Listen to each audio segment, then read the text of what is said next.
ఆమేన్, ఆమేన్. మరొకసారి దేవుడు మనకి ఇచ్చినటువంటి గొప్ప ధన్యతకై దేవునికి మనం ఎంతగానో వందనాలు, కృతజ్ఞతాస్తుతులు చెల్లించాలి. హల్లెలూయా. ఈ సమయంలో మరి మొదటి సమూయేలు గ్రంథంలో నుంచి కొన్ని మాటలు మనం మాట్లాడుకుందాం. ఒక సందర్భాన్ని బట్టి మనం మాట్లాడుకుందాం. ఒకరు చేసినటువంటి ప్రార్థనను మరిక విజ్ఞాపనలో ఉన్నటువంటి కొన్ని విషయాలను మనం మాట్లాడుకుందాం. మనము ప్రార్థనలో ఏ మాటలైతే నిజంగా మన హృదయపూర్వకముగా ఎత్తి దేవునికి ప్రార్థిస్తామో అవి నిజంగా మనము నమ్మినప్పుడు, వాటిని విశ్వసించినప్పుడు మన జీవితాలలో ఖచ్చితంగా కార్యాలు జరుగుతాయి. మన ప్రార్థన ఒకటైతే మనకి విశ్వాసము వేరేదిగా ఉండకూడదు. మనం ఏదైతే ప్రార్థిస్తున్నామో అదే మనకి విశ్వాసం అవ్వాలి. అందుకే ప్రభువుని యేసుక్రీస్తు ఏమన్నారంటే, మీరు ప్రార్థించినప్పుడల్లా మీరు వేటిని అడుగుతున్నారో వాటిని పొందుకుని ఉన్నామని మీరు నమ్మిన ఎడల అంటాడు. హల్లెలూయా. అంటే మనం వేటిని అడుగుచున్నామో, వేటినైతే దేవుని సన్నిధిలో ఎత్తి ప్రార్థన చేస్తున్నామో అవన్నీ కూడా మనము పొందుకుని ఉన్నామని ఎప్పుడైతే నమ్ముతామో దేవుడు మన జీవితాలలో ఆ కార్యాన్ని చేస్తాడన్నమాట. హల్లెలూయా, హల్లెలూయా. అయితే మనము ప్రార్థించేటప్పుడు ఇంకా కొన్ని విషయాల్లో మరి ఎత్తి ప్రార్థన చేస్తాం. ఏంటంటే దేవుని యొక్క గొప్పతనం గురించి, దేవుని యొక్క శక్తి గురించి, దేవుని యొక్క మరి ఆ క్యారెక్టర్స్, దేవుని యొక్క యాట్రిబ్యూట్స్ గురించి మనం ఒక్కొక్కటి ఏం చేస్తామన్నమాట, ఎత్తి మరి ప్రార్థన చేస్తాం. అయితే వాటిని ఎత్తి ప్రార్థన చేసినప్పుడు నిజంగా ఆయనను మనం గుర్తిస్తే, ఏదైతే మనము వాక్యమును ఉచ్చరించి దేవుని సన్నిధిలో ప్రార్థించామో ఆ వాక్యములో ఉన్నటువంటి ఆయన యొక్క శక్తిని మనము గుర్తిస్తే ఖచ్చితంగా మనం అడిగిన వాటికంటే కూడా అత్యధికముగా పొందుకుంటాం.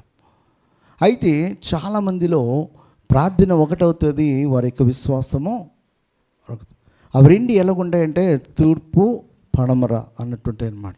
అంటే మనము అడిగే వాటిని మనము పొందుకుంటున్నామని రెండు ప్యారలల్గా వెళ్ళాలి. అప్పుడే మనం పొందుకోవలసిన వాటిని సకాలంలో పొందుకుంటాం. హల్లెలూయా. ఇక్కడ హన్న అనే ఒక స్త్రీ తను దేవుని సన్నిధానంలో ప్రార్థించినటువంటి ఒక ప్రార్థనలోని కొన్ని మాటలు మాత్రమే మనము ధ్యానం చేసుకోబోతున్నాం. 2వ అధ్యాయంలో 7వ వచనం ఒకసారి చదువుతారా? యెహోవా దారిద్ర్యమును ఐశ్వర్యమును కలుగు చేయవాడు, కృంగ చేయవాడును లేవనెత్తువాడును ఆయనే. దేవునికి స్తోత్రం. దేవుణ్ణి ఆమె ఎలా గుర్తిస్తుందంటే, అసలు ఆయన మనలను దారిద్ర్యములోనికి నెట్టేవాడైన ఆయనే ఆ దారిద్ర్యములో ఉన్నటువంటి మన బ్రతుకులను దరిచేర్చువాడు కూడా ఆయనే. అంటే ఆయన ముంచగలడు, మునిగిపోతున్న వారిని పైకి లేవనెత్తగలడు, మనలను బలహీనులుగా చేయగలడు, అలాగే బలహీనమైన మనలను బలవంతులుగా మార్చగలడు. అంటే దేవుని యొక్క గొప్పతనాన్ని, దేవుని యొక్క శక్తి సామర్థ్యాలను ఆమె గుర్తిస్తూ ఉందన్నమాట. ఆమె గుర్తిస్తూ ఉంది. మనము దేవుని సన్నిధిలో ప్రార్థించేసి కన్నీరు కాచేసి వెళ్ళిపోతే కాదు, ఆయనను మనం గుర్తించాలి. ఆయన చీటకు సమర్థుడని.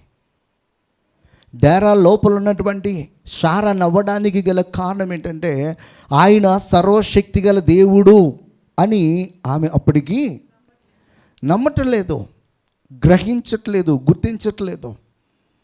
అందుకే ఆయన అంటున్నాడు ఏమనంటే, నేను సర్వశక్తి గల దేవుడను కానా, నేను సర్వశక్తి గల దేవుడను కానా అని చెప్పేసి ఆయన అబ్రహాముతోటి, ఇస్సాకుతోటి, యాకోబుతోటి అంట ఏమని ఆయన తను పరిచయం చేసుకున్నాడంటే, నేను సర్వశక్తి గల దేవుడను, ఐఎమ్ ఆల్మైటీ, నాకు అసాధ్యమైనది నాకు సాధ్యం కానుడు ఏది లేదు, నేను సమస్తమును చేయగలిగినటువంటి దేవుడను అని చెప్పి వారితో ఆయన పరిచయం చేసుకున్నాడు.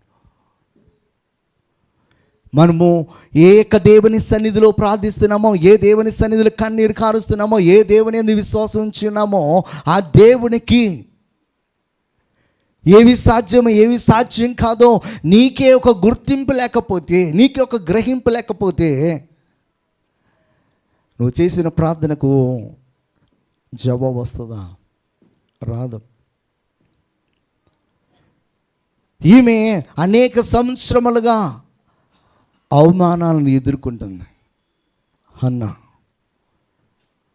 హన్నా అనేక సంవత్సరాలుగా అవమానాలు ఎదుర్కొంటుంది. ప్రతిసారి దేవుని మందిరమునికి వెళ్తూ ఉన్నారు. దేవుని సన్నిధిలో చక్కగా బలులు అర్పించుకొని భోజనాలు చేద్దాం అనే సమయానికి ఆమె సవతి ఆమెకి ఉన్న పిల్లలను బట్టి ఈమెను చాలా చాలా విసిగిస్తూ వస్తూ ఉందంట. ఆమెను విసిగు తట్టుకోలేక ఆమె ప్రతిసారి కూడా ఏడుస్తూ, ప్రతిసారి కూడా కన్నీరు కారుస్తున్నప్పుడు మరి ఆమె భర్త అయినటువంటి ఎల్కానా ఆమెను ఓదారుస్తూ వస్తూ ఉన్నాడు.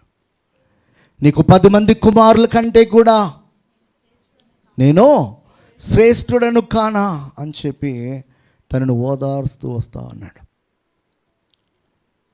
ఆమె పొందుకోవడానికి గల కారణం ఏంటో తెలుసా? ఆమె యెహోవా దేవుని యొక్క శక్తి సామర్థ్యములను ఆమె గుర్తిస్తూ ఉంది. ఈ ప్రార్థనలో చాలా అంశాలు ఉంటాయి, కానీ వాటినన్నిటినీ కూడా వివరించుకుంటూ వెళ్తే మనకి చాలా సమయం పడుతుంది. ఇక్కడ మొట్టమొదటిగా ఆమె గ్రహించింది ఏంటంటే, నా దారిద్ర్యమును పోగొట్టగలిగే శక్తి ఎవరికి ఉందని చెప్పేసి ఆమె విశ్వసిస్తుందనమాట, దేవునికి. హల్లెలూయా, హల్లెలూయా. ఎలాంటి దారిద్ర్యం అంటే, ఎన్నో సంవత్సరములుగా అవమానాలు ఎదుర్కొంటుంది, ఎన్నో సంవత్సరాలుగా నిందలు ఎదుర్కొంటుంది, ఎన్నో సంవత్సరములుగా గొడ్రాలని ఆ పదము ఉపయోగిస్తున్నప్పుడు ఆమె ఎదుర్కొంటూ ఉంది. అయితే ఆ బాధను తట్టుకోలేనటువంటి ఒక సమయం వచ్చినప్పుడు దేవుని సన్నిధికి వెళ్ళి రోదన చేస్తూ ప్రార్థించాను. మనము దేవుని యొక్క మందిరానికి వచ్చి దేవుని గుర్తించుకోకుండా మనం చేసిన ప్రార్థన పైన మనకే సరైనటువంటి నమ్మకం లేకోకుండా వెళ్ళిపోతే మన ముఖము ఎప్పటికీ కూడా దుఃఖముఖముగానే ఉంటుంది. ఆమె ముఖములో దుఃఖముఖము లేకుండా వెళ్ళిపోవడానికి గల కారణం ఏంటంటే, ఆమె చేసినటువంటి ప్రార్థనలో ఆమె విశ్వసించింది. ఆమె నేను పొందుకుంటాను అని చెప్పేసి ఆమె నవ్వుతూ వెళ్ళిపోయిందంట అక్కడి నుంచి. ఆమె ముఖములో ఇంకా దుఃఖం అనేది లేదు. ఆమె పొందుకున్న తర్వాత ప్రార్థనే కావచ్చు ఈ ప్రార్థన, కానీ ఈ ప్రార్థనలో ముందుగానే ఆమె చేసినటువంటి ఆ ప్రార్థన ఎంత విశ్వాసముతో ప్రార్థించిందో దానికి సంబంధించినటువంటి పాయింట్స్గానే మనం చూడవచ్చు. ఎందుకు ఈ మాటలు చెప్తున్నానంటే, ఆమె తన దారిద్ర్యమును పోగొట్టుకోవడానికి దేవుని మందిరానికి వచ్చింది. దేవునికి సన్నిధానానికి వచ్చినప్పుడు మనకి ఎలాంటి దారిద్ర్యాలు పట్టి బంధించి అవమానాలు ఎదుర్కొంటున్నాం, నిందలు ఎదుర్కొంటున్నాం, ఎందరో ముందు తలదించుకునే విధంగా ఉన్నాము, విషయాలను మనము గ్రహించి దేవుని సన్నిధిలో, దేవా నా దారిద్ర్యతను పోగొట్టగలిగినటువంటి శక్తి నీకుంది, నా అవమానాన్ని తొలగించగలిగే శక్తి నీకుంది, నన్ను ఇదిగో ఈ యొక్క పరిస్థితులన్నిటిలో నుంచి బయటికి తీసుకుని వచ్చే శక్తి నీకుంది అని చెప్పి మనం ఎప్పుడైతే ఆయన యందు విశ్వాసం ఉంచి మనము ప్రార్థన చేస్తామో ఖచ్చితంగా మనము పొందుకుంటాం. హల్లెలూయా. ఈమె గుడ్రాలుగా అయిపోవడానికి గల కారణం ఏంటో తెలుసా? ఈమె గుడ్రాలుగా అయిపోవడానికి గల కారణం, చదవద్దు ముందు చెప్పండి. ఈమె గుడ్రాలుగా అయిపోవడానికి గల కారణం ఏంటో తెలుసా? యెహోవా ఎప్పుడు కూడా పక్షపాతి కాదు. ఎల్కానాకు ఎంతమంది భార్యలు? Hannah, Peninnah. హన్నా ఆమెకి ఆయన గారికి ఇష్టరాలుగా ఉందంట. ఎలా ఉంది? ఇష్టరాలుగా ఉంది కనుక ఆమెను ఎక్కువ ప్రేమించి ఏం చేశాడో తెలుసా?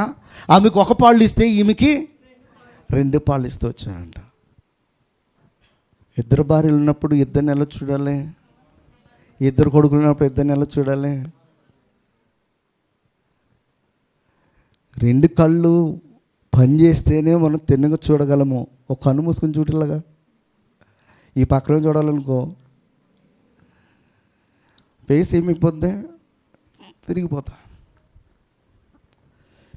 ఇద్దరు భార్యలు ఉన్నప్పుడు ఇద్దరిని కూడా అతడు సమానంగా ప్రేమిస్తున్నాడా, సమానంగా ఇస్తున్నాడా అంటే ఇవ్వట్లే. బహుశా అన్న కొంచెం అందంగా ఉంటుంటుంది. అందాన్ని బట్టే కదా ప్రేమ పెరిగేది. మనసును చూసి ప్రేమించేది అది మాయ మాట, అది సెకండరీ, అది సెకండరీ. హల్లెలూయా. ఫస్ట్ ప్రేమ పుట్టేది ఎక్కడనమాట? బాహ్య సౌందర్యము ద్వారానే పెరుగుతుంది. ఆ తర్వాత ఎప్పుడుకో వెళ్తుంది అక్కడికి. హల్లెలూయా. ఆ తర్వాత కనుక అది నచ్చకపోతే అప్పుడు రెండిటికి ఫుల్ స్టాప్ పెడతారు కొందరైతే. హల్లెలూయా. ఇక్కడ ఆమె గర్భము ముయ్యబడడానికి గల కారణం ఎవరంట? ఎల్కానా. హల్లెలూయా. ఆమె కాదు, ఎల్కానా. హల్లెలూయా. చదువుతారన్నమాట. అన్న తనకు ప్రియముగానున్నందున ఆమెకు 2 పాళ్ళు ఇచ్చుచూ వచ్చెను. యెహోవా ఆమెకు సంతు లేకుండా చేసెను. హల్లెలూయా. ఎందుకు ఆమె గర్భం ముయ్యబడిందంటే ఈ మహానుభావుడు ఏం చేస్తానమాట? పక్షపాతం చూపిస్తున్నాడు. పక్షపాతం ఎప్పటికీ కూడా తల్లిదండ్రులు పిల్లలకి చూపించుకోవడం. బాయ్స్ ఎలాగో ఇప్పుడు ఎలాగ ఇద్దరు పెళ్లి చేసుకోవడానికి లేదనుకో. హల్లెలూయా. ఇది బైబిల్లో స్ట్రాటజీ కనుక. హల్లెలూయా. అయితే మనము ఎప్పటికీ కూడా పక్షపాత ధోరణిలో పోవడానికి లేదు. దేవుడికి నచ్చింది ఏంటంటే పక్షపాతం. ఈ పక్షపాతం వల్ల ఏమైందనమాట? ఆమె గర్భము ముయ్యబడింది. ఆమె గర్భం ముయ్యబడే వల్ల పెనిన్న దగ్గర ఆమె ఎలాగైపోయిందనమాట? చాలా నేచురల్గా అయిపోయింది. శారా ద్వారానే అబ్రహాముకి భార్య అయింది ఆగరు. ఆగరు ఎప్పుడైతే కన్సీవ్ అయిందో, ఆగరు ఎప్పుడైతే గర్భం ధరించిందో, ఆగరు దృష్టికి శారా ఏమైపోయిందనమాట? నేచురల్ అయిపోయింది.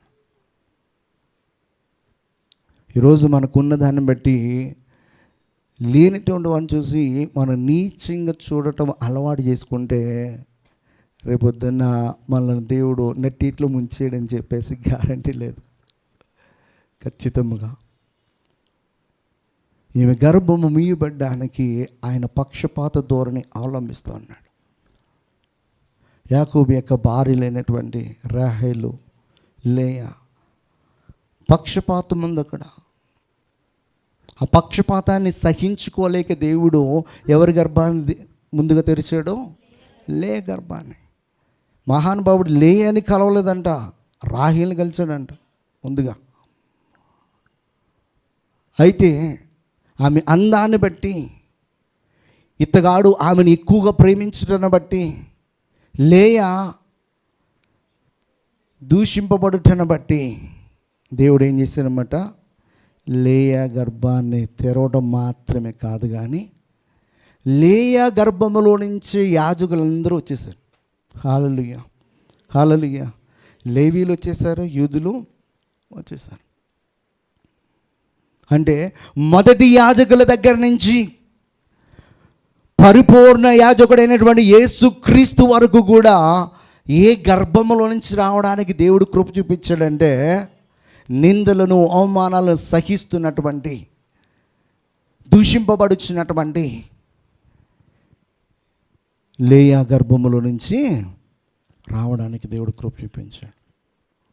ఈ రోజున మనం ఎదుర్కొంటున్నటువంటి నిందలు కావచ్చు, అవమానాలు కావచ్చు, అవన్నీ కూడా మనకి ఆశీర్వాదకరముగా మార్చబడతాయి. ఎప్పుడో తెలుసా? మన దేవుని వైపు చూస్తున్నప్పుడు, మన దేవుని పైన ఆనుకున్నప్పుడు, మన దేవుని సన్నిధిలో ప్రార్థిస్తున్నప్పుడు.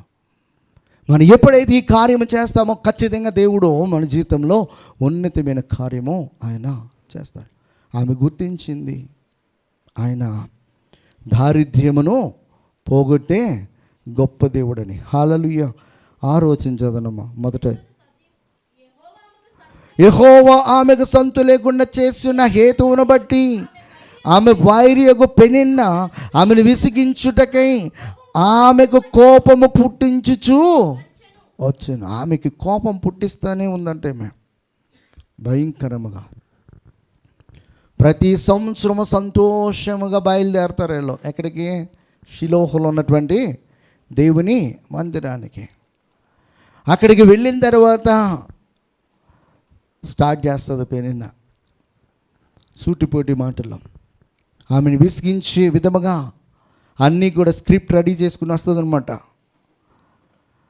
ఆ స్క్రిప్ట్ అయ్యేలోపు అన్న ఏడుస్తూ తన భర్త అయినటువంటి ఎల్కానా దగ్గరికి, ఎల్కానా ఓదారుస్తాడు. ఓదార్చినా కూడా ఆమె భోజనం తినుకోకుండా అక్కడి నుంచి వెళ్ళిపోవడం. ఇలా కొన్ని సంవత్సరాలు జరుగుతున్నప్పుడు ఆమె ఒక రోజున దానిని తట్టుకోలేనటువంటి సమయం వచ్చినప్పుడు దేవుని మందిరమునకు వెళ్ళి ప్రార్థిస్తుంది. వారు షిలోహులో అన్న పానములు పుచ్చుకుని తరువాత అన్న లేచి యాజకుడైన ఏలి మందిర స్తంభము దగ్గరున్న ఆసనం మీద కూర్చుని ఉండగా బహుదుఃఖాక్రాంతురాలై వచ్చి యెహోవా సన్నిధిని ప్రార్థన చేయొచ్చు, బహుగా ఏడ్చచ్చు. హల్లెలూయా. దేవుని సన్నిధిలో ఏడుస్తున్నామంటే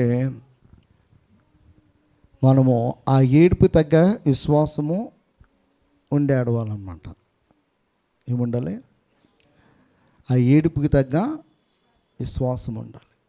ఏడ్ చేసిన తర్వాత జరగకపోయేసరికి విశ్వాసం నుంచి వైదొలిగిపోయేవారముగా కాదు.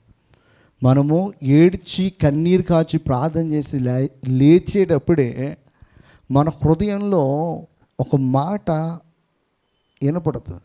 ఎలా అంటే, నీ ప్రార్థనకు బదులిస్తున్నాను నేనని. అది ఎప్పుడైతే వస్తుందో ఇక దాని గురించి మరొకసారి ఏడవలసిన అవసరం ఉండదు. మరొకసారి దేవుని సన్నిధిలో రోదన చేయవలసినటువంటి అవసరం ఉండదు. మన ప్రార్థన మన హృదయంలో ఎలాంటి నెమ్మదినిస్తుందంటే, నీకు ఖచ్చితంగా ఆ ప్రార్థనకు దేవుని యొద్ద నుంచి సమాధానం దొరికింది, నువ్వు ఇక సమాధానంతో ఉండు అని చెప్పేసి మన హృదయమే ఒక నెమ్మదిస్తుంది. ఆమె చేసినటువంటి ప్రార్థనకు ఆ రోజునే ఏమొచ్చిందనమాట? నెమ్మది వచ్చింది. ఆ నెమ్మది వచ్చింది కనుక ఆ రోజు నుంచి ఆమె ఏడవలేదు. ఇంకా ఆమె దేవుని యొక్క గొప్పతనాన్ని, దేవుని యొక్క శక్తి సామర్థ్యమును గ్రహించింది కనుక ఆమె అంటుంది, దారిద్ర్యమును ఐశ్వర్యముగా కలుగు చేయవాడు ఆయన. ఏం దోషించదనమ్మా? దరిద్రులను అధికారులతో కూర్చుండబెట్టుటకును మహిమ గల సింహాసనమును స్వతంత్రింప చీటకును వాని మంటిలో నుండి ఎత్తువాడు ఆయనే.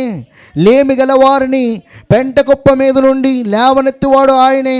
భూమి యొక్క స్తంభములు యెహోవా వశము, లోకము వాటి మీద ఆయన నిలిపి ఉన్నాడని చెప్తుంది. హల్లెలూయా. చాలా ఆత్మీయమైనటువంటి సంగతులను ఆమె చెప్తుందన్నమాట. హల్లెలూయా. మహిమ గల సింహాసనమును స్వతంత్రింపచీటకును. హల్లెలూయా. ఏ సింహాసనం అంట? ఈ భూమిపై ఉన్నటువంటి అధికారులకు ఉన్నటువంటి సింహాసనం కాదు అది. ఆమె ఆపతో నిండుకున్నదే. దేవుని యొక్క సంగతులను ఆమె చెప్తుంది ఇక్కడ. ఆయన మనను పెంట కుప్పమేసి దారిద్రత స్థితిలో నుంచి మనను పైకి లేవనెత్తి ఎక్కడ కూర్చుండబెడతాడంటే తన మహిమ గల సింహాసనం మీద కూర్చుండబెట్టుటకు ఆయన సమర్థుడు. ఆయన సమర్థుడు. ఆమె దేని కొరకు ప్రార్థన చేసింది? ఒక కుమారుడి కొరకు. ఆమె యొక్క ప్రార్థన చూస్తూ ఉంటే ఆయన ఇంకనూ అనేక మందిని నాకు అనుగ్రహించుటకు శక్తి సామర్థ్యము ఉన్నటువంటి వాడు అని చెప్పిద్ది అనమాట. హల్లెలూయా. అక్కడ చెప్పిద్ది, 5వ వచనంలో చెప్పిద్ది ఆ మాట. తృప్తిగా భుజించిన వారు అన్నము కావాలని కూలికి పోవుదురు, ఆకలి కొనిన వారు ఆకలి తీరా తిందురు. గొడ్రాలు 7 పిల్లలను కనును, అనేకమైన పిల్లలను కనినదై కృషించిపోవును. దేవునికి స్తోత్రం. హల్లెలూయా. ఆమె ఎలాంటి విశ్వాసంతో ఉందంటే, గొడ్రాలంటే అనేక మంది పిల్లలను కనును అని చెప్పేసి మాట్లాడుతుంది. అనేక మందిని. ఆమె ఒక్క కుమారుడు కోసం అడిగింది. ఒక్కడితో ఆగిందా అంటే, ఆ ఒక్కడిని తీసుకుని వచ్చి దేవునికి అర్పించేసి, దేవుని సన్నిధిలో విడిచిపెట్టేసి, దేవుని సేవకుడిగా ఎదగడానికి, దేవుని మందిర ఆవరణలో పరిచర్య చేయడానికి ఎప్పుడైతే విడిచిపెట్టేసిందో, అప్పుడు మరొక్కసారి ఆమె ప్రార్థిస్తూ దేవుని యొక్క గొప్పతనాన్ని చాటుతుందన్నమాట. ఆయన దారిద్ర్యతను పోగొట్టేవాడు. మనలను, అంటే దరిద్ర స్థితిలో ఉన్నటువంటి మనలను మహిమగల సింహాసనం మీద కూర్చుండబెట్టుటకు సమర్థుడు అని చెప్పేసి ఆమె విశ్వసిస్తుంది. హల్లెలూయా, హల్లెలూయా.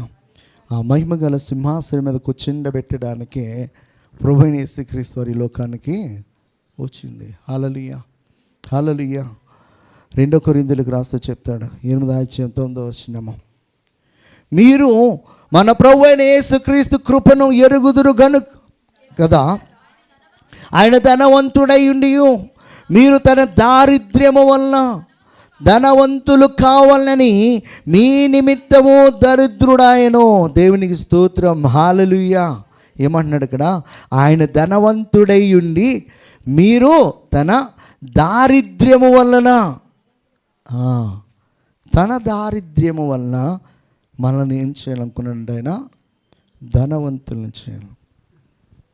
ఆయన ఎందుకు ఆ పరమును వీడి ఈ భూమిపైకి వచ్చాడంటే, మనము దారిద్ర్యములో ఉన్నాం. మన దేవుడు ఎలాంటి వాడంటే, ఎవడైనా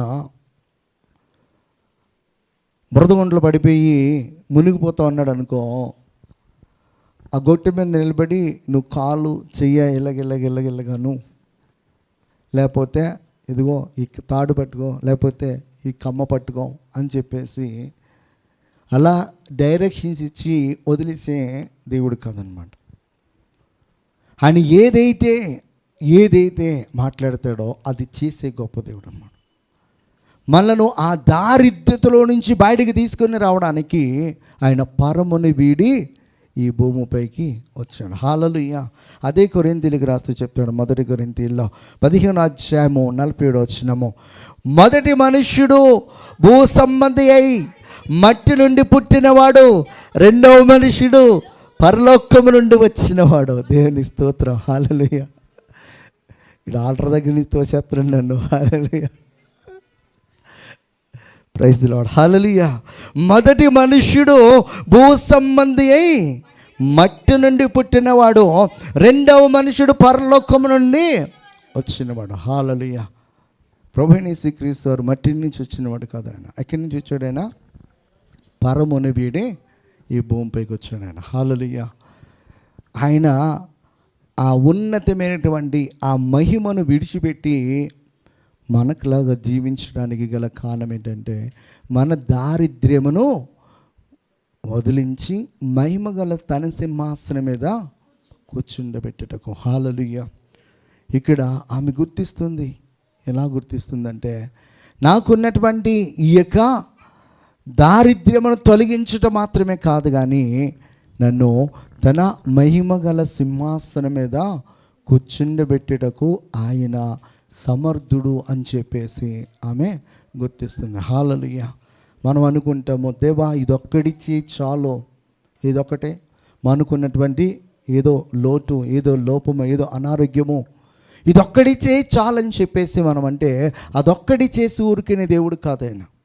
అదొక్కడి చేసి ఊరికినే దేవుడు కాదు. సొలొమోను దేవుని సన్నిధిలో ప్రార్థన చేసినప్పుడు ఒక్కటే అడిగాడు, ఒకటే చేశాడు దేవుడు, ఒకటి చేయలే. జ్ఞానం ఇయ్యి అన్నాడు. జ్ఞానంతో పాటు దేవుడు సర్వ సంపదలు అన్నీ కూడా ఇచ్చాడు, పేరు ప్రఖ్యాతులన్నీ. మనము ఇదొక్కడి చేస్తే చాలు ప్రభు అంటే ఆయన ఒక నవ్వుతానమాట. ఇదొక్కటేనా, ఇంకేమొద్దా? ఆయన ఇస్తే పరిపూర్ణముగా ఇచ్చే గొప్ప దేవుడు ఆయన. హల్లెలూయా. అందుకే కీర్తనకారుడు అంటాడు 113వ కీర్తనలో 7-8 వచనాలు, ప్రధానులతో తన ప్రజల ప్రధానులతో వాను కూర్చుండబెట్టుటకై ఆయన నేల నుండి దరిద్రులను లేవనెత్తేవాడు, పెంట కుప్ప మీద నుండి బీదలను పైకి ఎత్తువాడు ఆయనే. హల్లెలూయా. సంతులేని దాన్ని ఇల్లాలుగాను, కుమారులు గల సంతోషము గల తల్లిగా చేయను. అది యెహోవాను స్తుతించను. ఆయనను మనం అడిగి ఒక్క విషయమే అడిగి ఇదొక్కటే అన్నాం అనుకో, అదొక్కటే చేసి ఊరుకోడైనా. ఆయన అన్నిటినీ మనకు అనుగ్రహించే గొప్ప దేవుడు. మనము గుర్తించాలి. మనం గుర్తిస్తే ఖచ్చితంగా మనం పొందుకుంటాం. ఆమె గుర్తించింది కనుకనే ఆమె ఒక బిడ్డను ఇస్తే చాలు అని అనుకుంది. ఆమె ఒక బిడ్డతో ఆయన ఆపేశాడా? ఆ ఒక బిడ్డని తీసుకుని వచ్చి మందిరంలో విడిచిపెట్టేసి పో, ఇక ఇంతే నీ కోరిక నేను తీర్చేస్తానని చెప్పేసి వదిలేస్తాడు ఆయన. వదలే. తరువాత 5 ఇచ్చాడు దేవుడు. 3 కుమారులను 2 కుమార్తెలను. సమూయేలుతో కలిపి ఎంతమంది అనమాట? 6. దేవుడు ఎవరికి ఇచ్చాడన్నమాట? అన్నకి ఇచ్చాడు. ఆమె ఏడ్చింది ఒక్కడిస్తే చాలని, కానీ ఆమె గర్భము ఊడిగేంత వరకు కూడా దేవుడు ఏం చేస్తాడన్నమాట? ఇచ్చాడు. మనం అనుకుంటాము దేవుని మందిరానికి వచ్చి ఒక్కడిచ్చి ప్రభువా చాలని. ఆయన ఒక్కడిచ్చేసి అయినా అక్కడితో సరిపెట్టేసే దేవుడు కాదు. మనకి ఇవ్వటం మొదలు పెట్టాడంటే ఆయన మన తృప్తి చెందేంత వరకు ఆయన ఇచ్చేవాడుకున్నాడు. హల్లెలూయా. అయితే మనము ఆయనను ఏం చేయాలన్నమాట? గుర్తించాలి. ఆయన యొక్క శక్తి సామర్థ్యములను ఎరిగిన వారమై ఆయన సన్నిధిలో మనము ప్రార్థించాలి. హల్లెలూయా. 75వ కీర్తనలో 7వ మాట, దేవుడే తీర్పు తీర్చువాడు, ఆయన ఒకరిని తగ్గించును. అదే ఆయన తీర్పు తీర్చేవాడు. ఒకరిని తగ్గించాలంటే తగ్గించగలడు, ఒకరిని హెచ్చించాలంటే ఆయన హెచ్చించగలడు. మన శక్తి చేత కాదు, మన యొక్క జ్ఞానము చేత కాదు. దేని చేత అవుతుంది అనమాట? దేవుని ఆత్మ. దేవుని అనుగ్రహం ఉంటే మనం ఏదైనా చేయగలం. దేవుని అనుగ్రహం లేకపోతే అన్నీ ఉన్నా ఏమీ చేయలేం.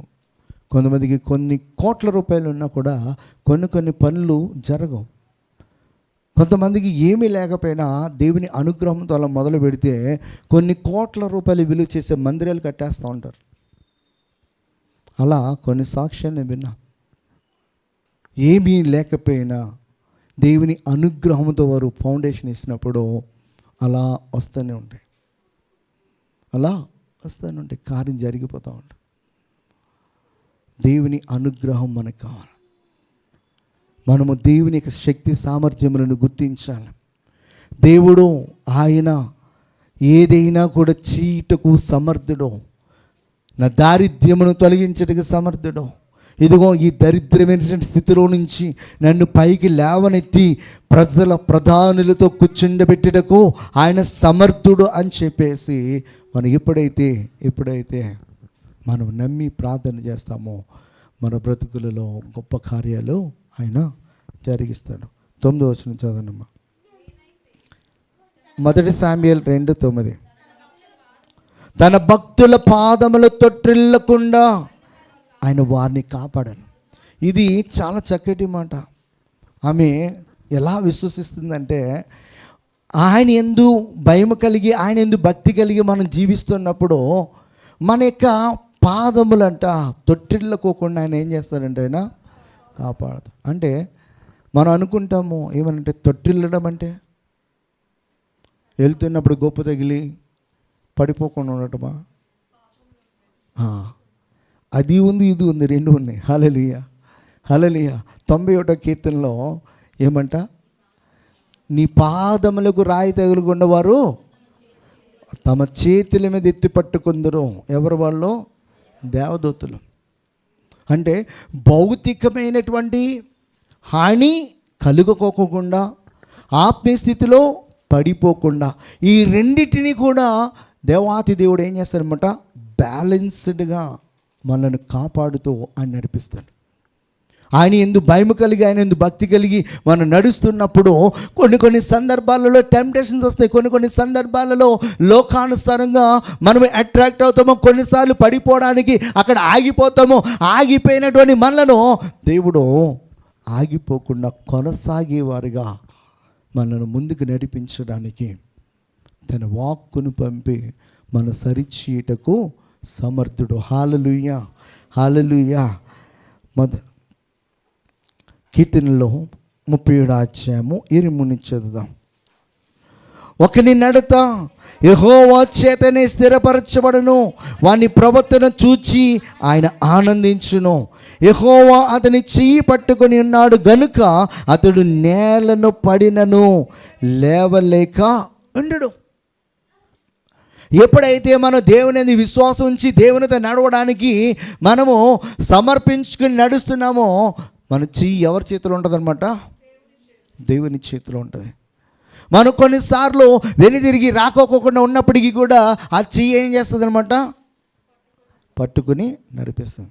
ఇప్పుడు ఈడే ఉన్నాడు చిన్నాడు, ఈయన చెయ్యి పట్టుకొని అలా నడిపిస్తున్నాడు అనుకో, ఈడు కొన్నిసార్లు ఆగిపోతాడు. అక్కడ ఏం బొమ్మలు కనపడ్డాయి అనుకో ఆగిపోతాడు. ఏం తినేది కనపడ్డది అనుకో ఆగిపోతాడు. ఏదో ఒకటి అట్రాక్ట్ చేస్తుంది వాడిని. అట్రాక్ట్ చేసినప్పుడు ఆగిపోవడానికి ఛాన్సెస్ ఉంది, కానీ అలా ఆగిపోయిస్తాడా? వాడు ఎక్కువ ఏడిస్తే ఏం చేస్తానమాట, ఆ బొమ్మ వాడి చేతిలో పెట్టి రారపోదాయండి. దేవుడు మన జీవితంలో అలాంటి కార్యాలు చేస్తాడు. దావీదుని ఏమంటాడు తెలుసా? ఆహా, నా బ్రెయిన్లో స్ట్రైక్ అయింది, నీ బ్రెయిన్లో స్ట్రైక్ అవ్వాలి. నీవు కోరుకుంటే ఇశ్రాయేలీలో ఉన్నటువంటి అందమైన స్త్రీలను నీ కౌగిటిలో చేర్చేవాడు. ఈ పాపిష్టి పని నువ్వు ఎందుకు చేస్తావని అంటాడు. ఉరియా భార్య అయినటువంటి బెత్షెబాతో పాపం చేసి ఉరియాను అక్రమంగా చంపించేసినప్పుడు దేవుడు చెప్పినటువంటి మాట, నువ్వు కోరుకుంటే, నీకు ఇంకా ఎక్కువ మంది భార్యలు కావాలనుకుంటే, ఇంకా ఎక్కువ మంది స్త్రీలు కావాలనుకుంటే, భార్యలుగా ఇవ్వడానికి ఇశ్రాయేల్లో ఉన్నటువంటి అందమైన స్త్రీలను నీ కౌగిలిలో చేర్చేవాడని అంటాడు. అసలు ఆ మాట చదివినప్పుడు అసలు నాకు మైండ్ బ్లాంక్ అయిపోయింది. నిజంగా దేవుడు ఇంత ఇదిగా మనుషుని యొక్క కోరికను వాళ్ళు సక్రమంగా అడిగితే తీర్చడానికి ఆయన ఇంతగా దిగి వస్తాడా వారి కొరకు అని చెప్పేసి అనిపించింది. దావీదు దేవుని యెడల యథార్థత కలిగి దేవునికి సంకల్పాన్ని, దేవునికి చిత్తాన్ని నెరవేరుస్తూ ఉంటే, దావీదు యొక్క ఆశను, దావీదు యొక్క కోరికను, దావీదు హృదయమైనటువంటి ఆ ఆశను నెరవేర్చడానికి దేవుడు కూడా దిగి వస్తూ ఉన్నాడు అక్కడికి. ధర్మశాస్త్ర ప్రకారము ఒకరికి ఒకే భార్య ఉండాలి. అయితే రాజుగారు అయినంత మాత్రాన్ని ఎక్కువ మంది భార్యలు చేసుకోవడానికి లేదు. ధర్మశాస్త్రంలో ఒక ప్రతిని దేవుడు ఇచ్చాడు వాళ్ళకి. ఎవరికి ఇచ్చాడు? రాజులకే ఇచ్చాడు. వారు ఎక్కువ మంది భార్యలను చేసుకొనకుండా ఉండునట్లుగా ఇచ్చాడంట ఆయన. వారి కొరకు చరస్థిరాస్తులను సంపాదించుకోకుండా ఉండటానికి ఇచ్చాడంట ఆయన. వారి కొరకు వెండి బంగారములు, గుర్రములు, ఇంకా వారి స్వలాభం కొరకు ఆస్తిని ఎక్కువగా పెంచుకోవడానికి ఒప్పుకోలేదు దేవుడు. కనిపించిందమ్మా?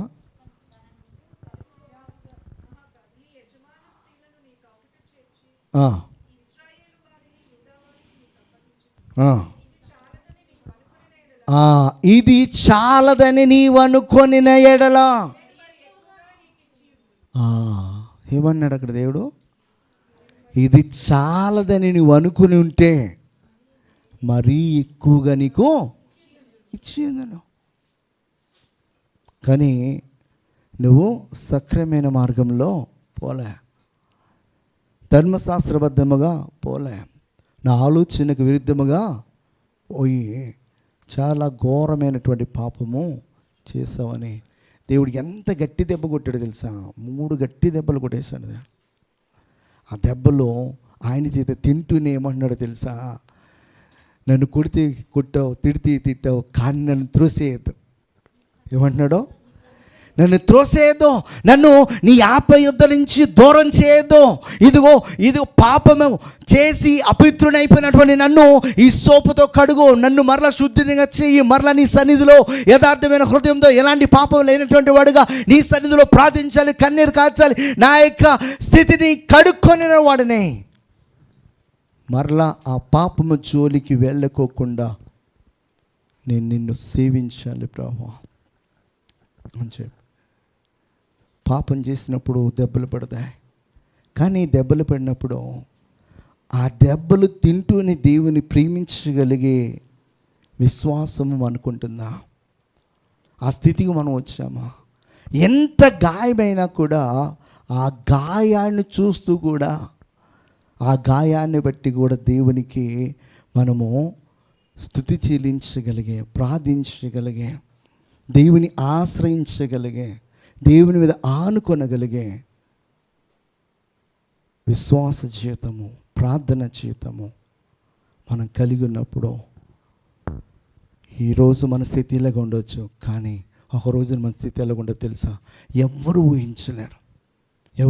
ఊహించలేరు. అలాంటి ఉన్నతమైనటువంటి స్థితిని దేవుడు ఇవ్వడానికి ఆయన ఉన్నతమైనటువంటి ప్రణాళికలో మనం నడిపించుటకు ఆయన శక్తిమంతుడు అన్నమాట. హల్లెలూయా, హల్లెలూయా. ఒకని నడత యెహోవా చేతనే. హల్లెలూయా.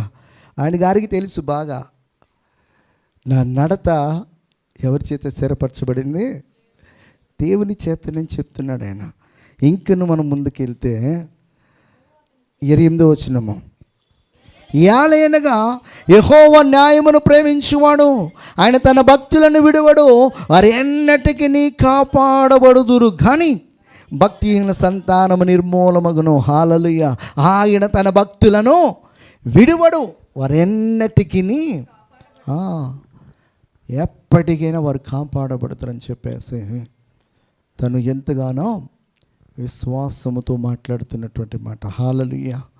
గొర్రెలు మేపుకుంటున్నప్పుడు తను విశ్వాసంతో ఉన్నాడు. అయితే రాజు అయిన తర్వాత అదే విశ్వాసాన్ని కొనసాగించాడు, కానీ అప్పుడు పాపం చేయలేదు, ఇప్పుడు పాపం చేశాడు. అప్పుడు దెబ్బలు పడలేదు, ఇప్పుడు దెబ్బలు పడ్డాయి. దెబ్బలు పడినా కానీ దేవుని విడిచిపెట్టలేదు. హల్లెలూయా. దేవుడు తనని విడిచిపెట్టలేదు, తన ప్రవర్తనను ఏం చేశాడనమాట? సరి చేస్తూ ఉన్నాడు. హల్లెలూయా. ప్రోవెబ్స్లో చెప్తాడు 3:25-26 అకస్మికముగా భయము కలిగినప్పుడు, దుర్మార్గులకు నాశనం వచ్చినప్పుడు నీవు భయపడవద్దు, యెహోవా నీకు ఆధారమగును, నీ కాలు చిక్కుపడకుండానట్లు ఆయన నిన్ను కాపాడు. ఆయన మనల్ని కాపాడేవాడు. 121 కీర్తన అంటాడు, నిన్ను కాపాడువాడు కునుకడు నిద్రపోడు. హల్లెలూయా. ఇశ్రాయేలుని కాపాడువాడు కునుకడు నిద్రపోడు, యెహోవాయే నిన్ను కాపాడువాడు, నీ కుడి ప్రక్కన యెహోవా నీకు నీడగా ఉండ. హల్లెలూయా.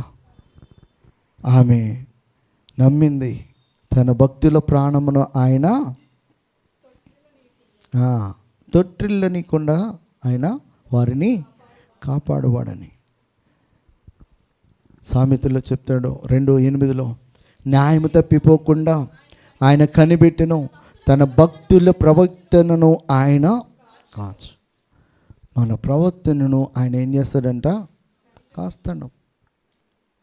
మనం కొన్నిసార్లు ఓవర్ యాక్షన్ చేసి అన్నిల వల్లే మనం రియాక్ట్ అయిపోవడానికి ప్రయత్నం చేస్తాం అనుకో, దేవుడు ఆ వాక్యను మనకు గుర్తు చేస్తాడు. నా కుమారుడా, నా కుమార్తె, ఇది మనం చేయాల్సినటువంటి పని కాదు, మనం మాట్లాడాల్సినటువంటి మాట కాదు, మనం ఉండవలసినటువంటి స్థలము కాదు అని చెప్పి దేవుడు తన వాక్కును మనకేం చేస్తాడనమాట, గుర్తు చేస్తాడు. అప్పుడు ఏం చేయాలన్నమాట, మన యొక్క శరీరమును ఆత్మ స్వాధీనములోనికి తీసుకుని రావాలి. కొన్నిసార్లు చూడండి, మనం రోడ్డు మీద వెళ్తున్నప్పుడు రోడ్డు పైన కొంతమంది డీజేలో లేకపోతే ఈ ప్రోగ్రామ్స్ పెడతారు కదా, ఆ ప్రోగ్రామ్స్ పెట్టి మంచిగా పాడి డ్యాన్స్ వేస్తున్నారు అనుకో, మనకు కూడా ఏమవుతుంది అన్నమాట, హృదయం కొన్నిసార్లు ఏమవుతుంది అంటే కాలు చీళ్ళకి అంటూ ఉంటుంది అనమాట. అక్కడితో ఆగుతుంది. ఎవడో వచ్చి నువ్వు బలి చేస్తున్నారని చెప్పి కొంచెం 4 మాటలు అనేసరికి ఇక ఈడు స్టేజ్ కింద ఇళ్ళగన్నది ఎవడు కనబడదు, కానీ అక్కడికి వెళ్ళి ఇంకో 4 వేసి వస్తాడు.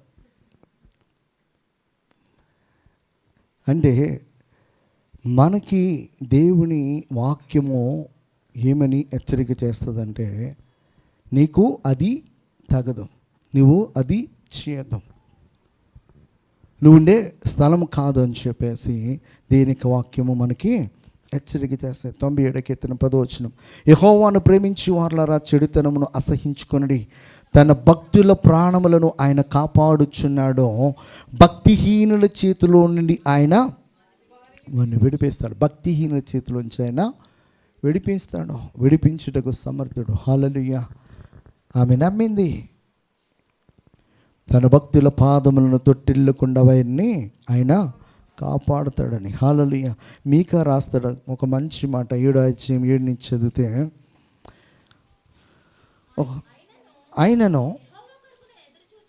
ఆయనను యెహోవా కొరకు ఎదురు చూచెదను, రక్షణకర్తయగు నా దేవుని కొరకు నేను కనిపెట్టి ఎందును, నా దేవుడు నా ప్రార్థన ఆలకించును, నా శత్రువా నా మీద అతిశయింపవద్దు, నేను క్రింద పడినను తిరిగి లేతును, నేను అంధకారమందు కూర్చున్నను, యెహోవా నాకు వెలుగుగా ఉండును, నేను యెహోవా దృష్టికి పాపము చేసి తిని గనుక ఆయన నా పక్షమున వ్యాజ్యమాడి నా పక్షమున న్యాయం తీర్చి వరకు నేను ఆయన కోపాగ్ని సహింతును, ఆయన నన్ను వెలుగులోనికి రప్పించును, ఆయన నీతి నేను చూచేదను. హల్లెలూయా. చక్కటి మాట ఇది. అది అసలు వివరించుకుంటూ వెళ్తే అందులో చాలా అర్థం ఉంది. ప్రస్తుతానికి నేను ఇలా ఉండటానికి గల కారణం ఏమంటున్నాడో, నేను పాపం చేశాను కనుక ఆయన కోపాగ్నికి నేను గురయ్యాను. అయితే ఈ కోపము చల్లారిపోతుంది ఎప్పుడు అంటే, ఈ శిక్షను నేను అనుభవిస్తున్నప్పుడు, నా పాపాన్ని నేను ఒప్పుకుంటున్నప్పుడు, నేను పశ్చాత్తాపడుతున్నప్పుడు ఈ కోపము చల్లారిపోతుంది. ఈ కోపము చల్లారిపోయిన తర్వాత మరలా నా పేకి ఏమొస్తుంది అంటున్నాడో, వెలుగు వస్తుంది, మరలా ఆశీర్వాదం వస్తుంది, మరలా దేవుని యొక్క దయ నా పేకు వస్తుంది. నేను పోగొట్టుకున్న వాటినన్నింటినీ కూడా మరలా నేను పొందుకుంటాను. నా శత్రువాను నన్ను చూసి అతిశయింపొద్దు. ఇజ్రాయెల్ని చూసి చుట్టుపక్కల వారు అనేకులు అతిశయించినప్పుడు మరలా దేవుడు వారికి వెలుగును అనుగ్రహించాడు, మరలా వారు పోగొట్టుకున్న వాటిని వారికి తిరిగి ఇవ్వటం జరిగింది. హల్లెలూయా. 23వ కీర్తన 3వ వచనం చెప్తాను, నా ప్రాణమునకు ఆయన తేద తీర్చుచున్నాడో, తన నామమును బట్టి నీతి మార్గములలో, ఏ మార్గములలో, నీతి మార్గములలో నన్ను నడిపించుచున్నాడు. హల్లెలూయా. ఆయన తన భక్తుల ప్రవర్తనను కాపాడేవాడు. వారి యొక్క మార్గములలో వారిని పాపములో పడిపోకుండా ఆయన ఏం చేస్తాడంట, కాపాడేవాడు. హల్లెలూయా. హల్లెలూయా. ఆమె మరి మొట్టమొదటి మాట ఏమని చెప్పిందనమాట, దారిద్ర్యమును ఐశ్వర్యంగా మారుస్తాడని. రెండేం చెప్తుందనమాట, దరిద్రులను అధికారులతో, ఎలాంటి అధికారులతో, మహిమగల సింహాసనం మీద కూర్చుండబెట్టుటకు ఆయన సమర్థుడిని గుర్తించింది. మూడోదిగా ఏం చెప్తుందనమాట, తన భక్తుల పాదములను, అది మనం పాపములో పడిపోకుండా, అలాగే ఏ శత్రువు మనలను జయింపకుండా ఉండులాగున దేవుడు కాపాడుతాడని చెప్తుంది. అదే 9లో చివరి మాటలో, తన బలము చేత ఎవడును జయము నందుడు. దేవుని స్తోత్రం. తన బలము చేత ఎవ్వడు కూడా జయాన్ని పొందుకెళ్ళాడు. నేను బలవంతుని కదా, నేను జ్ఞానవంతుని కదా, నేను ధైర్యవంతుని కదా, నాకు అధికారం ఉంది కదా అని చెప్పేసి విర్రవీగినటువంటి వ్యక్తులకు దేవుడు జయాన్ని ఇవ్వడం. ఎవరైతే ధనమున్నా లేకపోయినా, వారికి జ్ఞానమున్నా లేకపోయినా, బలమున్నా లేకపోయినా, దేవుని ఆధారం చేసుకుని వెళ్ళినప్పుడు దేవుడు వారికి జయాన్ని ఇస్తాడు. హల్లెలూయా, హల్లెలూయా. ఇశ్రాయేలీయులు వారి శత్రువులపై యుద్ధానికి వెళ్ళినప్పుడు మరి గిద్యోను ఆధ్వర్యంలో వెళ్ళినప్పుడు అక్కడ ఎంతమంది వెళ్ళారు? వాళ్ళు 32,000 మంది. 32,000 మందితో వారికి జయాన్ని ఇస్తే దేవుని యొక్క నామం మహిమపరచబడేదా? అదే దేవుని యొక్క నామము మహిమపరచబడ్డానికి దేవుడు ఏం చేశాడనమాట, ఫిల్టర్ చేసేసాడు. అక్కడ ఎన్ని ఫిల్టర్ చేశాడంటే 1,000 మంది కాస్త 100 మందిలోకి వచ్చారు. 100 మంది కాస్త 10ల సంఖ్యలో 100గా లేరు, కానీ జస్ట్ 300 మంది కత్తి పొద్దు నుంచి సాయంకాలం వరకు ఆడిస్తూ ఉన్నారా? లేదు. అంటే బలము యెహోవాది. ఎవరిది? బలము యెహోవాది, జయము యెహోవాది, చేసేవాడు సమస్తమును ఆయనే. మనం గుర్తించాలి. మనము ఈ లోకంలో ప్రయత్నాలు చేస్తూ మన శక్తి అయిపోయేంత వరకు మన శక్తిపైనే ఆధారపడితే ఒకరోజుకి మనలో ఉన్న శక్తి పోతుంది, విశ్వాసం పోతుంది, చివరికి మనము పొందుకోలేం. అయితే వెలుగుండగానే, మనలో విశ్వాసం ఉండగానే, ఇంకను మనలో బలం ఉండగానే ఆయన మీద ఆనుకుంటే ఆయన ఖచ్చితంగా గొప్ప కార్యాలు మన జీవితంలో జరిగిస్తాడు. హల్లెలూయా. ఇర్మియా 9వ అధ్యాయంలో 23-24 మాటలు మనం చదువుదాం. 4 మాటలు చదివి. యెహోవా ఇలాగూ సెలవిచ్చుచున్నాడు, జ్ఞాని తన జ్ఞానమును బట్టి, శూరుడు తన శౌర్యమును బట్టి అతిశయింపకూడదు, ఐశ్వర్యవంతుడు తన ఐశ్వర్యమును బట్టి అతిశయింపకూడదు. అతిశయించువాడు దేనిని బట్టి అతిశయింపవలనగా అది భూమి మీద కృప చూపుచు నీతి న్యాయములు జరిగించుచున్నటువంటి యెహోవా నేనే అని చెప్పి ఆయనే అని చెప్పి గ్రహించాను. భూమి మీద నీతి న్యాయములను జరిగించేవాడు ఆయన. మనకి ఎప్పుడు ఏమి అనుగ్రహించాలో ఆయన ఎరిగినటువంటి దేవుడు. హల్లెలూయా. అయితే మనమే ఆయనని ఎరగనట్టుగా మనము వెళ్ళిపోవటాన్ని బట్టే ఆయా సందర్భాలలో, ఆయా కాలంలో, తగిన సమయంలో మనం వాటిని పొందుకోలేకపోతున్నాం. హల్లెలూయా. 105 మాట్లాడతాడు, యెహోవాను వెదుకుడి, ఆయన బలమును వెదుకుడి, ఆయన సన్నిధి నిత్యము వెతకాలి. దేని వెతకాలి? ఆయన బలము, ఆయన సన్నిధిలో ఆయన బలాన్ని వెతకాలి. ఇది జయించడానికి నీ శక్తిని నాకు అనుగ్రహించు ప్రభు అని చెప్పేసి మన్నాడు. ఈ పాపాన్ని జయించడానికి, ఈ బలహీనతను జయించడానికి, ఇదిగో ఈ లోపమును జయించడానికి, ఇదిగో నా ముందున్నటువంటి శత్రువులను జయించడానికి, నా చుట్టూ ఉన్నటువంటి ఈ పరిస్థితిని జయించడానికి నీ బలాన్ని నాకు ఏం చెప్పేసి మనం అడగాలి. గొల్యాతు లాంటి బలవంతుడైనటువంటి వ్యక్తిని జయించడానికి దేవుని యొక్క బలాన్ని పొందుకుని వెళ్ళాడు. మన ఈ లోకంలో ఎన్నో వాటిని మనం జయించాలంటే వాటిని జయించడానికి మనలో ఉన్నటువంటి శక్తి సరిపోదు. దేవుని యొక్క శక్తి మనకి కావాలి. ఆ శక్తి చేత నింపబడినప్పుడే మనము వాటిని జయించగలము. హల్లెలూయా. హబక్కూకు 3:19 అంటాడు, ప్రభువు యెహోవాయే నాకు బలము, ఆయన నా కాళ్ళను లేడి కాళ్ళ వలె చేయను, ఉన్నత స్థలముల మీద ఆయన నన్ను నడవచ్చును. యెహోవాయే నాకు బలము. మనం దేవుని సన్నిధానికి వచ్చినప్పుడు మన బలాన్ని, మన జ్ఞానాన్ని, మన శక్తి సామర్థ్యాన్ని చూసుకొని ప్రార్థించి వెళ్ళేవారంగా కాదు. మనకి ఎన్ని ఉన్నా కూడా అవన్నీ కూడా దేవుని ముందర సున్నా. దేవుని ముందర అవి పనిచేయం. అయితే దేవుని సన్నిధికి వచ్చి మనం ఎంతైతే తగ్గించుకుని, ప్రభువా నీ శక్తి చేత, నీ బలము చేత నన్ను నింపయ్యా, నీ జ్ఞానము చేత నన్ను నింపయ్యా, నీ ఆలోచన చేత నన్ను నడిపించయ్యా అని చెప్పి మనం అడిగితే కనుక దేవుడు మనకి అనుగ్రహిస్తాడనమాట. హల్లెలూయా. ఈమె 4వదిగా ఏం గుర్తించిందనమాట? బలము చేత ఎవడును కూడా జయం పొందడు. ఆమె గ్రహించింది కనుకనే ఆమెకు మరి దేవుడు గర్భాన్ని తెరిచి ఒక బిడ్డనే కాదు కానీ ఇంకా 5 మంది సంతానాన్ని దయచేశాడు. ఇంకొక మాట చదివేసి మనం ముగించేద్దాం. 2:10 యెహోవాతో వాదించువారు నాశనమగుదురు. అది దేవునితో మనము వాదించకూడదు, వాదం మనం పెట్టుకోకూడదు.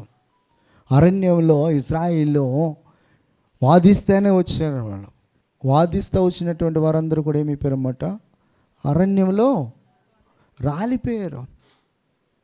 దేవుడైన యెహోవాను, దేవుని సేవకుడైన మోషేను వారు వాదిస్తేనే వచ్చారు. ఆమె గుర్తిస్తుంది, దేవా నువ్వు నాకు ఎందుకు ఇవ్వలేదు, ఎందుకు నా పరిస్థితి ఇలాగైపోయింది, ఎందుకు నేను అవమానాలు ఎదుర్కొని, ఎందుకు అని చెప్పేసి నేనేం చేయలేదు, నేను ప్రార్థించట్లేదా, నీతిగా ఉండట్లేదా, నేను యథార్థంగా ఉండట్లేదా, అన్నీ ఉన్నా కూడా కొన్ని సందర్భాల్లో దేవుడు మనను ఒక సర్టెన్ టైం వరకు మనను అలా లూప్ హోల్లో పడేస్తే అది అలా తిరుగుతూనే ఉంటుంది. దానికి ఒక పరిష్కారం రాదు. ఎలిజబెత్ జకర్యాలో ఏ తప్పిదం చేస్తారని ఎప్పుడూ వాడిని దేవుడు దర్శించడమంట పండు వృద్ధాప్యమైనటువంటి స్త్రీ గర్భం ధరించి బయటికి వెళ్ళగలదా? ఎన్ని సెటర్లు ఎత్తారు ఈ రోజుల్లో కదా. రోజు ఇవ్వాల్సినటువంటి డ్రెస్ ఫార్మల్గా ఉండాల్సింది కాకోకుండా కొంచెం మార్చేసి వస్తే ఇక ఆ డ్రెస్సు ఎక్కడ మనకి కనబడిందో వాడిని పోల్చుతూ మాట్లాడుతాం మనం సెటైర్లు వేస్తూ ఉంటాం. పోన్లే ఈ రోజున కొత్తగా కనబడుతున్నాడు, బాగున్నాడని చెప్పేసి అనుకో. అలాంటి వృద్ధాప్యంలో దేవుడు వారిని దర్శించి యెషయా ప్రవచనాన్ని వారి గర్భము ద్వారా దేవుడు నెరవేర్చుకున్నాడు. ఏమో దేవుడు ఇలాంటి ప్రవచనాన్ని నీ జీవితంలో చేయడానికి ఆయన నిన్ను ఒక ప్రిజర్వ్ చేసుకుని పెట్టుకున్నాడా ఎవరికి తెలుసు. నీతిగా ఉన్నా, విశ్వాసంతో ఉన్నా, పరిశుద్ధితో ఉన్నా పొందుకోలేకపోతున్నావంటే ఒకవేళ ఈ విషయమే, ఒకవేళ దేవుడు నిన్ను ఒక ప్రత్యేకమైనటువంటి సమర్పణలో నిన్ను ఉంచాడేమో తెలియదుగా. అయితే ఇక్కడ ఈమె గర్భం గుడ్రాలుగా ఉండటానికి ఏంటన్నమాట కారణం? ముందు ఏం కారణము? ఎల్కానా ఎక్కువగా ప్రేమించాడు. గర్భం ధరించాలనుకునేవాళ్ళు, మ్యారేజ్ అయిన తర్వాత మంచి పిల్లలు కావాలనుకునే వాళ్ళు గ్రహించాల్సిందేంటో తెలుసా? దేవుని స్థానాన్ని దేనికి ఇవ్వకండి. ఒకవేళ మీకు మంచి భర్త దొరికాడు, మీ అమ్మా నాన్న కంటే బాగా ప్రేమించేవాడు, బాగా చూసుకునేవాడు, అయితే దేవుని స్థానంలో అతన్ని ఉంచొద్దు. బాగా చూసుకునే భార్య వచ్చిందనుకో, దేవుని స్థానంలో ఆమెను ఉంచొద్దు, దేనిని ఉంచొద్దు. శారాన్ని తీసుకుని వెళ్ళినందుకు అబీమెలెకు ఇంట్లో ఉన్నటువంటి స్త్రీల యొక్క గర్భాలన్నీ మూసివేయబడ్డాయి. పక్షపాత ధోరణితో ఉన్నందుకు రాహేలు యొక్క గర్భము మూసివేయబడింది. తన అందాన్ని బట్టి, తన భర్త తనని ఎక్కువగా ప్రేమిస్తున్న దాన్ని బట్టి, తన భర్త స్పెషల్గా ట్రీట్ చేస్తున్న దాన్ని బట్టి మన ప్రవర్తన మారనంత వరకు కూడా కొన్ని సందర్భాల్లో ఏం తెరబడదు అనమాట? గర్భము తెరబడదు. నువ్వు ఎంత కన్నీరు కాచి ఉపవాసం ఉండు, రోదన చెయ్యి, కడుపు మార్చుకో, నల్లగొట్టేసుకో, గొడ్రాలుగానే ఉండిపోతావు. ఎప్పటి వరకు అంటే నీ ప్రవర్తనలో మార్పు రావాలి, నీ ఆలోచనలో మార్పు రావాలి, నీ క్రియలలో మార్పు రావాలి. నువ్వు ఉపవాసం ఉంటున్నావంటే దేనికి ఉపవాసం ఉంటున్నావు? అది పొందుకోవడానికి ముందుగా ఉపవాసం ఎందుకు చేస్తారో తెలుసా? నీలో ఉన్నటువంటి లోపములను సరి చేసుకోవడానికి చేయాలి. నేను ఏదైతే కట్టి బంధించేసినాయో ఆ కట్లని విప్పుకోవాలి. విప్పుకున్నప్పుడే అప్పుడు పైనుంచి ఫ్లో అనేది నీ మీదకి వస్తుంది. అది విప్పుకోకుండా వాటికి ఆ బంధకాలను అలాగే ఉండిపోయి వాటి నుంచి బయటికి రాకోకుండా నువ్వు రోదన నుంచి ఏడ్చు, రాత్రంతా ఏడువు, అది 4 గోడల మధ్యన ఉండిపోతుంది. నిజంగా మొరపెట్టి వారికి దేవుడు సమీపం ఉండేవాడు, సమీపం ఉండేవాడు ఆయన. మనం మొరపెట్టాలి కానీ ఒక్క రాత్రిలోనే దేవుడు మనతో మాట్లాడతాడు. యాకోబు హెబ్రోను దగ్గర ఒక్క రాత్రిలోనే తన యొక్క జీవితాన్ని మార్చుకుని వెళ్ళాడు. యాకోబు ఉన్నటువంటి తను ఇశ్రాయేలుగా ఆశీర్వాదముగా మార్చివేయబడ్డాడు. నువ్వు దేనినైనా పొందుకోవాలంటే నువ్వు దేవుని సన్నిధిలో ప్రార్థించేటప్పుడు దేవునికి తగినట్లుగా నీ యొక్క క్రియలు మారిపోవాలి, నీ ఆలోచన మారిపోవాలి, నీ మాటలు మారిపోవాలి, నీ చూపులు మారిపోవాలి, నువ్వు క్షమించే విధానం మారిపోవాలి. పక్షపాతత్వాన్ని ఉండకూడదు. ఎవరినైనా కూడా ఒకేలా చూడడము నేర్చుకోవాలి. అది లేనప్పుడు ఎంత కన్నీరు కాచినా, ఆమె కోసం తన భర్త కన్నీరు కాచినా, రోదన చేసినా కూడా దేవుడు అంగీకరించడం. సమూయేలు ప్రార్థనాపరుడు కాడా? సౌలుని దేవుడు ఎందుకు అంగీకరించలేదు? సౌలు యొక్క ఆలోచన విధానంలో మార్పు లేదు. అందుకంటాడు, బలులు అర్పించుట కంటే నా మాట వినుట శ్రేష్టం. కానీ బలులు అర్పించడానికి తొందరపడ్డాడు. కానీ దేవుని సేవకుడైనటువంటి, దేవుని ప్రవక్త అయినటువంటి సమూయేలు చెప్పినటువంటి మాట ప్రకారము వేచి చూచాడా? లేదు. దేవుడు చెప్పినట్లుగా అమాలేకులతో యుద్ధం చేస్తున్నప్పుడు చేశాడా? చేయలేదు. ధర్మశాస్త్ర ప్రకారం చేయలేదు, దేని వాక్కు ప్రకారం చేయలేదు, దేని ప్రకారం చేయలేదు. అన్న తన యొక్క భక్తి జీవితాన్ని చూసినప్పుడు తను ఏడ్చుకుంటూ వెళ్ళింది, కానీ తన సవతిని తన ఇష్టానుసారంగా మాట్లాడినట్టుగా కానీ ఏమీ లేదు. దానిని బట్టి ఆమె ఏడ్చుకుంటూ ఎక్కడికి వెళ్ళిందంటే దేవుని సన్నిధికి వెళ్ళాను. నీ ఏజ్ ఏదైనా, నీ ఒంట్లో ఏ రోగం ఉన్నా, ఏక డిఫెక్ట్స్ ఉన్నా కూడా దేవుడు గర్భాన్ని తెరచుటకు సమర్థుడు. దేవుడు గర్భాన్ని తెరచుటకు సమర్థుడు. కానీ ఆ సామర్థ్యమును చేజేతులారా ఎవరు పోగొట్టుకుంటున్నారంటే నీవే పోగొట్టుకుంటున్నావు. నీ ఆలోచన విధానంలో మార్పు రాకుండా, నీ మాటల్లో మార్పు రాకుండా, నీ విశ్వాసంలో మార్పు రాకోకుండా కన్నీరు కాచి రోదన చేసి మనం ఎన్ని చేసినా కూడా అది జరగదు. ఆమె ఒక్కసారి ఏడ్చింది దేవుని సన్నిధిలో. ఇంకా ఏడవనవసరత లేకోకుండా దేవుడు ఒకరు కాదు 6 సంతానాన్ని దేవుడు ఇవ్వడం జరిగింది. హల్లెలూయా. నువ్వు గుర్తించి ఇక్కడ దేవుడు నీ దారిద్ర్యమును తొలగించువాడు. నేను దరిద్రమైన స్థితిలో నుంచి మహిమగల సింహాసనం మీద కూర్చుండబెట్టుటకు సమర్థుడని గుర్తించు. 3వదిగా చెప్తున్నాడు, నీ పాదము తొట్టిల్లుకోకుండా, అంటే నిన్ను ఆ పాపం వైపు వెళ్ళకోకుండా, పాపులు నిన్ను ఏమీ చేయకోకుండా ఏం చేస్తాడన్నమాట? ఆయన కాపాడేవాడు. ఆయన 4వది ఏం చెప్పింది? అది నా బలము కాదు, యెహోవా బలము చేతనే ఇది జరిగిద్ది అని గుర్తించు. 5వదిగా యెహోవాతో వాదించడం అనేది మన జీవితంలో రాకోకుండా చూస్తే ఖచ్చితమైనటువంటి ఆశీర్వాదాన్ని పొందుకుంటాం. ఇంతవరకు కూడా ఏ పద్ధతిలో దేవుని సన్నిధిలో ప్రార్థన చేసి గర్భఫలం కోసం ఎదురు చూస్తావో అది మానే, ఈ వాక్కు ప్రకారం చెయ్యి. విదిన్ మంత్స్లోనే మీ గర్భం తెరవబడపోతే వచ్చి నిన్ను అడగండి. ఎవరైనా గర్భఫలం కోసం ఎదురు చూస్తున్నాడు, దేవుని యొక్క మాట ఒకటైతే మనం చేసేది ఇంకోటి చేస్తే దేవుడు మన మొర ఆలకించడు. మన మొర ఆలకింపబడాలంటే ఆయనకి నచ్చిన రీతిగా మనము దేవుని సన్నిధిలో ప్రార్థించాలి. దేవునికి నచ్చినట్లుగా మనం వేడుకోవాలి. దేవునికి నచ్చినట్లుగా మనం మారాలి. అప్పుడే గొప్ప కార్యాలు మన జీవితాలు జరుగుతాయి. దేవుడు అటువంటి కృప ఈ సంఘంలో గర్భఫలం కోసం ఎదురు చూస్తున్న ప్రతి ఒక్క సహోదరికి అనుగ్రహించబడును గాక. ఆమేన్. ప్రార్థన చేద్దాం. మహాగణుడు, మహోన్నతుడు, సర్వాధికారివి, సర్వశక్తిమంతుడవు నీ నేను అద్భుతాలు చేయవాడు, ఆశ్చర్య కార్యములు చేసే దేవుడు, నిన్న నేడు నిరంతరము